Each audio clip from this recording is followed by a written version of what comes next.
తీన్మార్ వార్తల ద్వారా సావిత్రిగా ఎంతో మంచి గుర్తింపు సంపాదించుకున్న శివజ్యోతి తెలంగాణ యాసలో మాట్లాడుతూ ఎంతో మంది అభిమానులను సొంతం చేసుకున్నారు. ఇలా తీన్మార్ వార్తల ద్వారా యాంకర్ గా మంచి సక్సెస్ అందుకున్న ఈమె సినిమా ప్రమోషన్స్ టైంలో పెద్ద ఎత్తున సినీ సెలబ్రిటీలతో కూడా ఇంటర్వ్యూ చేస్తూ మంచి ఆదరణ సొంతం చేసుకున్నారు. ఈ క్రమంలోనే బిగ్ బాస్ అవకాశాన్ని కూడా అందుకున్నారు. ఇలా బిగ్ బాస్ ద్వారా ఎంతో మంచి గుర్తింపు సంపాదించుకున్న శివజ్యోతి ప్రస్తుతం పలు బుల్లితెర కార్యక్రమంలో పాల్గొంటూ సందడి చేస్తున్నారు.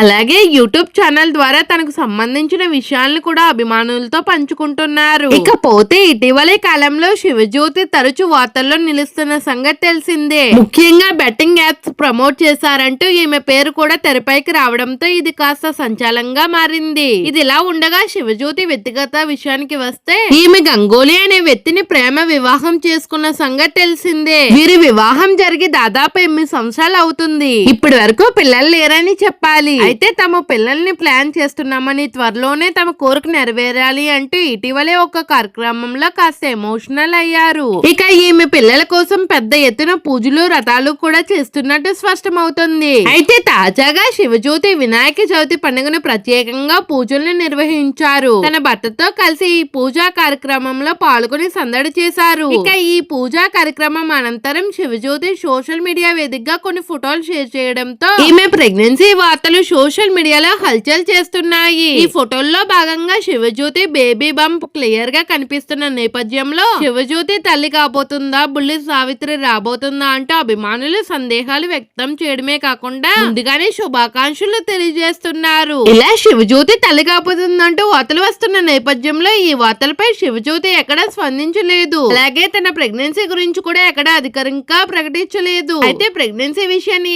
మీరు రహస్యంగా ఉంచబోతున్నారా, లేదంటే ఆమె డ్రెస్ కారణంగానే అలా కనిపిస్తుందా అనేది తెలియాల్సి ఉంది. అంటే శివజ్యోతి ఈ వార్తలపై స్పందించవలసి ఉంది. అయితే ఈమె పిల్లల కోసమే ఇటీవల ప్రత్యేకంగా వరలక్ష్మి వ్రతం సందర్భంగా సంతాన లక్ష్మి వ్రతాన్ని కూడా ఆచరించిన సంగతి తెలిసిందే. మరి ఈమె ప్రెగ్నెన్సీ వార్తల్లో ఎంత వరకు నిజం ఉందో తెలియాలి. ఆమె స్పందించే వరకు వేచి చూడవలసిందే.